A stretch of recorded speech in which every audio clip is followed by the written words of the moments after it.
Hey, what's up, y'all? This is Rodney, and I'm back. And I wanted to come and run my mouth and talk about the mess. But before we get into the mess, this is actually sad. I posted a video earlier, and one of the cousins put in the comment section, "Oh my God, did you hear that Rolling Ray passed away?" Or I think they're saying Rolling Ray passed away. Anyways, the person basically let it be known that they had heard that Rolling Ray had passed away. Well, it has been confirmed that unfortunately, I won't say unfortunately, you know what I said? Sometimes, not,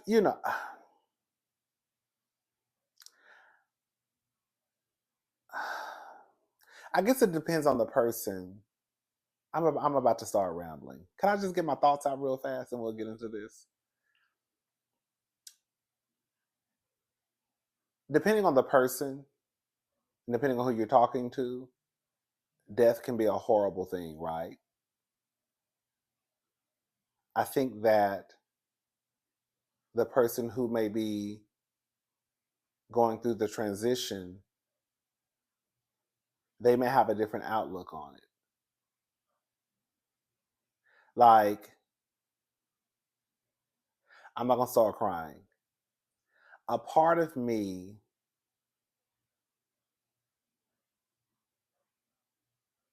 is somewhat at ease, but not really. Because I feel like when my grandmother passed away, I think she was okay with passing away. Like, I think that she had come to terms with the fact that she was transitioning. So, in a weird type of way, I don't think it was necessarily unfortunate that she was passing away. I don't know if I'm explaining it right because she had cancer, she was ill. Um, she was a woman of a particular age, right? Pushing 80.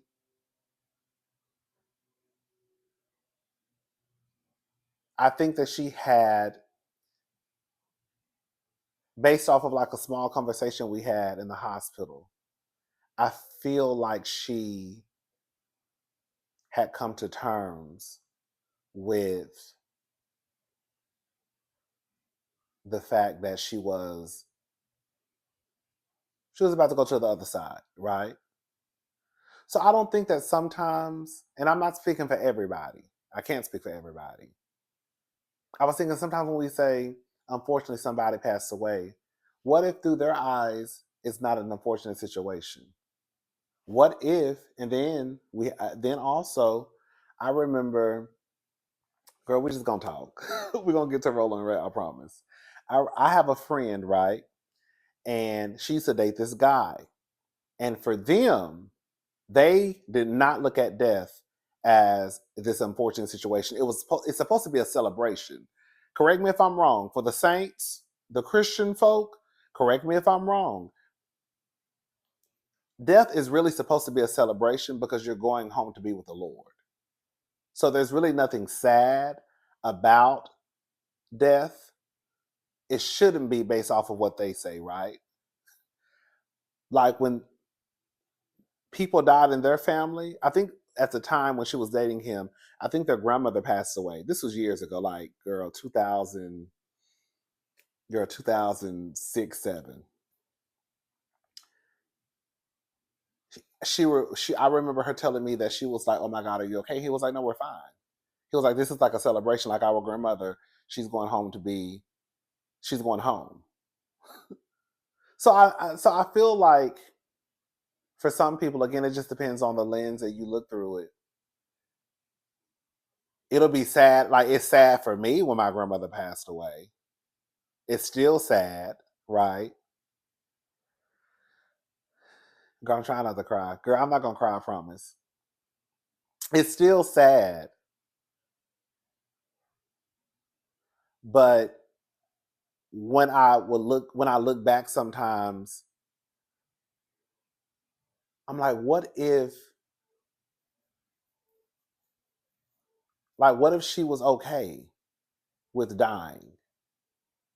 What if she had come to terms with I'm dying? And then plus tried to tell my sister that girl, I think I think her lying ass knew she had cancer and she just didn't tell us. I tried to tell myself, I'm telling y'all, Nanny know. Girl, Nanny knew. Nanny knew she had cancer. She ain't told us. And then one day my sister was over, before she passed away, my sister was over her bills and all that stuff, right? So, anyways, my sister was going through some paperwork, and she was like, her and my brother-in-law, and they found something where she had gotten in contact with like a stomach cancer, somebody like in 2016. I said, I told y'all, girl. Like, now, I'm not saying she had cancer in 2016, but the fact that, girl, they found something from 2016 of her having communication with somebody that deals with stomach cancer, and that's what she passed away from. It's kind of like, girl. So, anyways, I kind of got mad at her a little bit. I don't want to talk about that. I don't want to talk about that because I'm gonna start crying.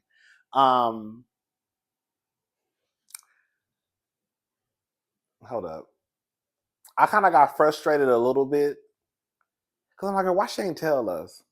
I don't want to talk about that. I don't want to talk about that. But yeah, I just feel like, sometimes with death, I just think it depends on the lens you look at it through.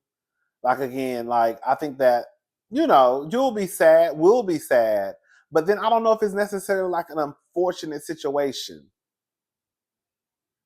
Especially like if you factor in like age, maybe, right? Like, I don't think anybody wants to die at like 40 and 50. Well, I'll take that back. Some of us don't want to die at 40 and 50 and 60. You know what I'm saying? And even 70. And girl, quiet as it's kept, girl, 80 is still young, okay? Because you got some 80-year-olds who getting it how they live. But I think that a part of me also feels like if I died at 80, girl, I would be okay. Because I've lived, for one, I've lived longer than they say that we're supposed to the life expectancy, right? And then I'm 80. If I died now, I'm gonna be pissed. Okay? Bitch, I just started living low key and I've got a whole lot of life to live. So I'm gonna be pissed, okay? So we hope that don't happen, girl. Okay. But yeah. I don't know. It just popped in my head when I said it's unfortunate he passed away, and I was like, "Well, what if I don't know Rolling Ray at all? I think it may be unfortunate for like his loved ones, his family, his friends. But what if Rolling Ray, as young as he was, that's a sad thing. He was so young. What if he had made peace with the fact that he was about to transition, even though he was young? I don't know. I don't know. Okay, let's go ahead and get into this. This right here. Okay, so this is according to the U.S. Sun. Influencer and reality TV star Rolling Ray dies suddenly at 28, just days before his birthday. So Ray's death was announced by his mom in a Facebook post on Wednesday. Um, it is with a heavy, heavy heart that I let you know that my son Ray Ray has gone home to be with the Lord, she wrote in the post. I thank everyone who has called or texted. This is going to be a long road. Ray, whose real name was Raymond Harper, described himself as the most famous boy in a wheelchair on social media. He was known for his internet skits before later appearing in TV shows such as MTV's Catfish Trolls and the LGBT dating show Bobby I Love You Purr. And what it is, of course, I didn't say it that way, but I'm gonna say it the way he was a purr. Okay, shout out to Roland Ray. Months before his death, Ray was rushed to the hospital as he suffered from ill health. In May, he was rushed into extensive care as his breathing dropped. He battled pneumonia and a blood infection. Ray from Washington, D.C., admitted he feared he wouldn't make it to Mother's Day because he was so ill. In 2022, the internet star battled COVID and pneumonia. In a social media post, he claimed COVID almost took him out. My immune system isn't strong enough to fight it by myself, he said.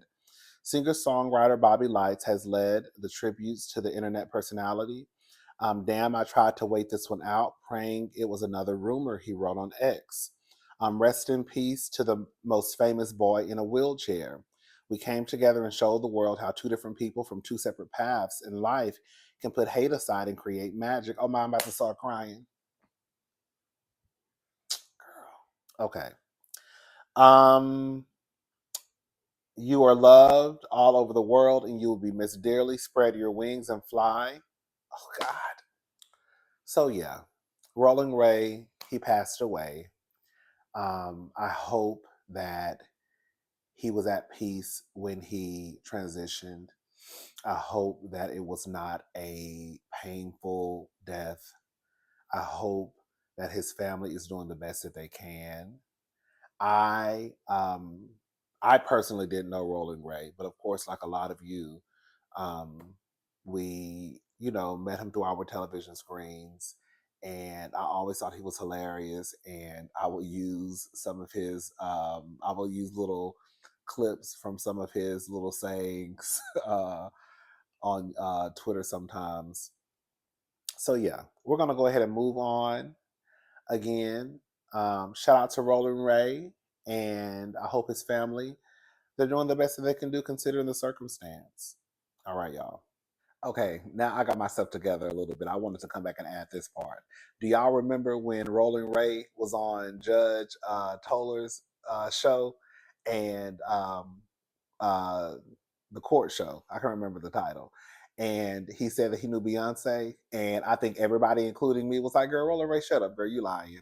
And then, girl, Beyonce gagged everybody and sent Rolling Ray an Ivy Park package. Bitch! And I tell you, girl, it just wasn't me. Girl, we was all walking around here with egg on our face. I said, wait a minute. Wait a minute. Girl, maybe he know Beyonce just a little bit. Maybe him and Beyonce done had a little kiki session through the DM before. I don't know. But maybe Beyonce gagged all of us after Roland Ray said he knew Beyonce. And we all said, girl, no, you don't. And this picture is like personalized, like never before seen on her Instagram or nothing. She said, "Hey Ray, I'm just checking up on you like I always do, love. Thank you for bringing joy and laughter into this world. All love." Beyonce. Y'all had me fucked up. Y'all really thought I didn't know my girl, like. And she's in Virgo's garden. I love you so much, Beyonce. Thank you so much. Thank you. Thank you so much for shutting these haters up. And when that album drop, it's gonna be really time to wake them up. Until next time, Queen B. And then she sent him that she sent him that Ivy Park package. And everybody was like this. I know that's right. Shout out to Roland Ray. Speaking of death, we're gonna try to pick up the energy just a little bit, okay? So this is according to the Jasmine brand. Love and hip hop alum Shakana Joe shuts down 20K funeral home charges. Shakana Joe is in the funeral business and she says put some respect on her reputation. The ex-Love and Hip Hop star is shutting down claims that she charges $20,000 for funerals. In a recent live stream, she clarified that her base services do not cost that much. However, if families end up paying that amount, it's because they've requested a la carte extras like photo prints, elaborate floor setups, or Dove releases. TJB TJB crew, how much are you spending on funerals? So let's just listen to what Shakana had to say, and then I'm just gonna give a little 1-2, okay? 20,000 for services, right? You get what you want on your service. I service anybody. I don't care if they ain't got nothing but $5,000, $4,000, $3,000. I service anybody. I don't turn nobody down. Understand that, okay? Next thing I want to let you know. If somebody got a $20,000 service, that don't go to me. That's probably going to go on decor. That's probably gonna go on how the setup look, but it don't go to me. You know, in business, when you got a business, it's other stuff that you add on a la carte that go to other people, right? Right. I don't print pictures, okay? You have to pay the print shop for that. Okay? You have to pay for obituary. It's certain stuff that people want. So don't come on here with that hating ass shit. Somebody I charge 20K for funerals because that's not the case. Okay? Stop putting it out there. A lot of you guys are paying whatever y'all paying for services, but if you ain't never been to me to get a service, don't lie on how much I charge for services because I help people, I love people, I have a genuine love for people, okay? So don't come on here spraying that's how much services be costing. And people be getting all that kind of stuff that they get going on. So you shit because you don't know what you're talking about. Okay. Okay. I'm not here to get over on anyone. Okay. You have to pay for a casket. That don't have anything to do with me. People pick out what kind of casket they want. Shakur ain't telling you, get this casket. Let me tell y'all something.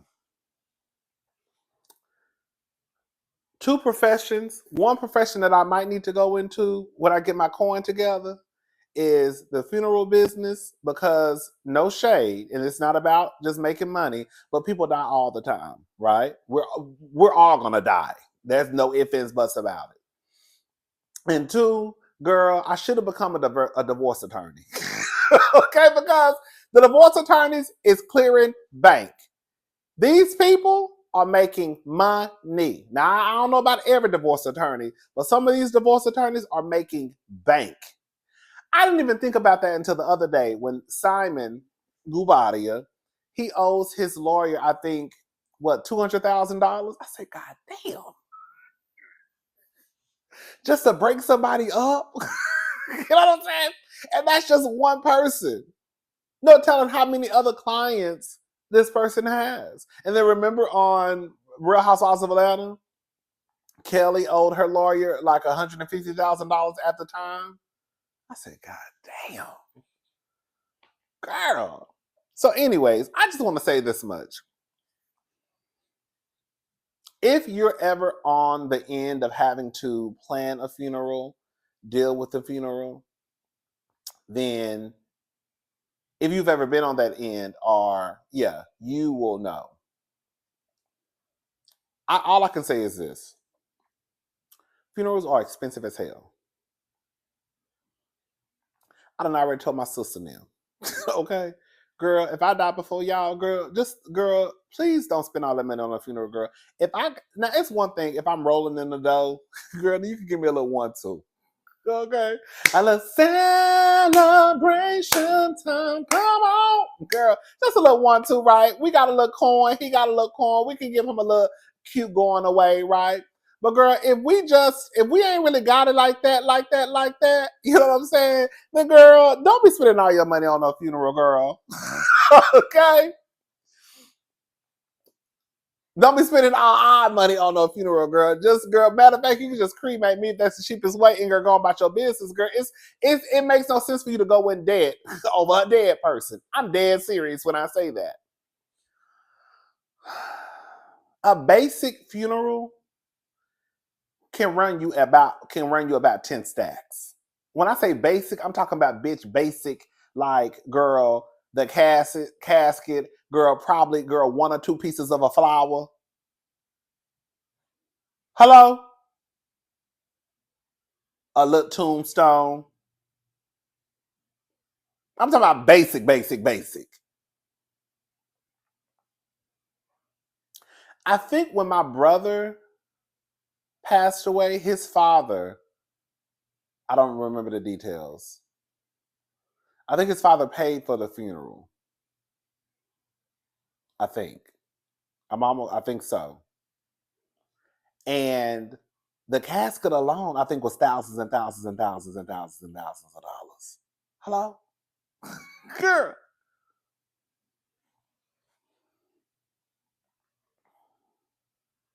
Shout out to the girls and boys in the funeral business, girl. Funerals can be expensive. And I just need everybody to be prepared that if you have to plan a funeral, then girl, hopefully the person got some life insurance, some money stashed away. Because if not, girl, somebody about to go in debt. And that's just what it is. Please do not be thinking you're gonna go to nobody's funeral home. And just because, girl, it's your grandmama or your son or your daddy or your mama or your best friend, girl, it's still a business at the end of the day. Hello? And girl, the price is the price. They might give you a little friends and family if you know somebody who knows somebody who knows somebody. They might give you a little 5%. I'll give you 3% off the casket. Okay, I give you 1.5% off the casket. Other than that, girl, this is the price. The price is $35,617.66, and that's just if you want a casket, 2 pieces of a flower, girl, and a little tombstone. Okay. Anyways, child, let's go ahead and move on, y'all. All right, y'all. So this is according to the Neighborhood Talk. Charlamagne the God claims a former NBA player tried to hook up with him back in the day. He hit me up on MySpace and wanted me to come to a game. I didn't go. So neighbors Charlamagne recalled a time when he believed a former NBA player was trying to hook up with him. He believes the man even tried to set him up. What are your thoughts on this? So let's just listen to what Charlamagne had to say. The first thing I will say is Charlamagne got some nice legs. Let me stop looking at y'all husbands. Charlamagne has some very nice legs. Charlamagne is thick. He was, I think when Carlos King was on his show, he said some gay guys passed by him one time and was like, "You so thick," or something like that. I can't remember what he said. Charlamagne is thick. He got some nice legs. Anyways, okay, y'all. Let's go ahead and listen to what Charlamagne had to say, and then we'll talk in my Auntie Wendy voice. I'm just saying, honestly, me and Andrew would have been gay already. Like, we've had plenty of opportunities to be gay. Describe one. You just said be gay. Yeah, that was One? you. That was sassy. Well, I'm just talking about, it being in the business. Like, I've never had nobody hit on me except for a basketball player. Who? I'm not saying who. How'd he hit on you? Wait, is he On MySpace? MySpace? Is he openly gay? No, not that I know of. Is he still playing? No. Oh, it was MySpace days. He must Yeah, have it was retired. MySpace Was he days. good? Was he good Yeah. enough that you were like, I'm flattered? Yeah, I mean, yeah. All-Star games? He was good enough that I didn't think he was gay. You know what I'm saying? Like, you know what I mean? Like, when you that good, you don't think, you just couldn't be gay. Like, you know what I'm saying? Like, If you're coming off the bench, like, yeah, you might be a yeah, little you don't got nothing else to do. You ride wood for a living. But him, it's like, nah, he was actually Still in the NBA? No, he's not. All-Star? NBA All-Star? Definitely all-star. Definitely not just all-star, probably top 5 at his position. Yeah, Really? gold How did he star. proposition you? What'd he say? He was hitting me up on MySpace and he was sending me. Fly you down to Orlando? No, he wanted me to come to a game. He wanted me to come to a game. He was telling me how he enjoyed me on the radio and he wanted me to come to a game. And he was like, "We're going to be in town playing this team on such and such." And I didn't go. How do you know he was Because I didn't know it was him at first. I was like, it's MySpace. You couldn't How do you verify. know he's trying to fuck just so he said come to a game? Okay, just wait. So he asked me to come to the game, and I didn't go. And then he asked me again, and then he goes, no, the first time he asked me, he goes, yo, and I want you to hang out afterwards because we get really fucked up. And then he was like, and then he put twice, like, really fucked up. And I'm like, all right. And then I didn't go. And then the second time, when I didn't go, he asked me again. And I didn't go the second time. And he was like, yo, man, I've asked you to come hang out twice, man. And he literally said, and you stood me up both times. Damn. Yes, he was like, you stood me up both times. This is kind of weird. I don't know if I want to reach out anymore. I'm like, what the fuck? Yeah, Right? no, he was hitting on you. Then I think Stood me up? Yes, yeah. Alex He's describing penis. Let's come out of school. Let's let him keep going. Alex Let's is let him. gay. Alex is gay. So he's not gay, but he's got, Yeah, I get it. Let's keep going. And so one day I go downstairs at a radio station. He sends a young lady to come talk to me. Whoa. And the young lady is like, hey, such and such wants you to know that that's really him reaching out to you on MySpace. And he really wants you to come to a game.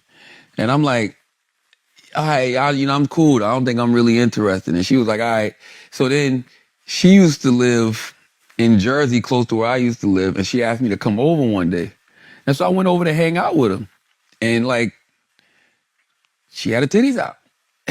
Right? And she had fake tits. And she was like, you don't want to see my new tits? And I'm like, actually, I think I'm going to leave. And she was like, wait till I tell such and such. And she named the ball player. And I was like, man, I don't know what type of wild shit y'all on, but I'm not talking to none of y'all no more. So maybe it's just me. I thought he was hitting on me. Then he sent the young lady to test the waters to see what I'm on. This is a crazy story. The first thing I want to know is, when was this? Because some of the people really don't know. I don't know. I feel like some people forget about this. Wendy and Charlamagne used to be like Wendy Williams' sidekick. That's why I feel like when people get mad at Wendy, to a certain degree, you should be mad at Charlamagne too, because Charlamagne was girl, Charlamagne was right there in the mix. Charlamagne is still messy, but Charlamagne used to be messier. Okay, Charlamagne used to be a mess when him and Wendy were on radio. Anyways, I want to know when this happened, because I do feel like as messy as they used to be and as messy as my auntie Wendy used to be, I'm surprised at this story. He didn't go tell Wendy, and Wendy Wendy would tell the story. But I don't know. I do want to know when this happened though. But anyways, I mean, to me, it either sound like, girl, they were trying to get some type of a freak off happening. Shout out to Diddy. I mean, it does sound like the man was probably, girl. To me, I can see why Charlamagne got that. A man steady hitting you up, disappointed that you don't want to hang with him. Girl, what? Girl, like, I don't want to go. Girl, I don't want to go, nigga. You been real aggressive. See, Charlamagne, this should let you know how aggressive these men be with these women. You see how the nigga was aggressive with you? He was trying to fill in them thighs, them thick thighs that save lives, baby. Anyways, I believe Charlamagne. I don't think he's lying. And I definitely think the man was trying to see, could he get with Charlamagne? I wish he would have said the name. Some people are saying that a lot of people kept saying Dwight Howard in the comment section. And I was like, it's so, like, somebody else said this too. Like, it's so weird that some of y'all think that, girl, the only download player in the NBA is Dwight Howard. Girl, okay, like that's the only person y'all really think that the White House was the only one, girl, like a little bussy, like a little Boochie cat every now and again, okay, girl. The White House is not the only gay player or bisexual, pansexual, however he identifies, or a person who sleeps with men. Also, girl, he's not the only person in the NBA. Best believe. Now I ain't ever ran across none. That's really not my tea. I like my men to be out, proud, and gay. Okay. But yeah, they sound like they were trying to see was he with it. Well, let's see what he'll do if you pull your titties out, and then a nigga pop around the corner, and then girl, I could see it being some type of freak off situation, honestly. But freak out to the point where, girl, whoever the man was going to participate. He wasn't just going to let you rub the juices and berries on his chest. Okay? Anyways. Y'all let me know what y'all think. All right, y'all, I'm gone. Y'all have a nice night. I'm about to watch a little bit of TV, and I'm going to take me a melatonin so I can get me about, girl, 8 hours of sleep. And then I have to go pick my nieces up again from school tomorrow. And I will talk to y'all tomorrow when I get back. Well, when they leave my apartment. And that'll be after 5. All right. Talk to you after 5. Bye, y'all.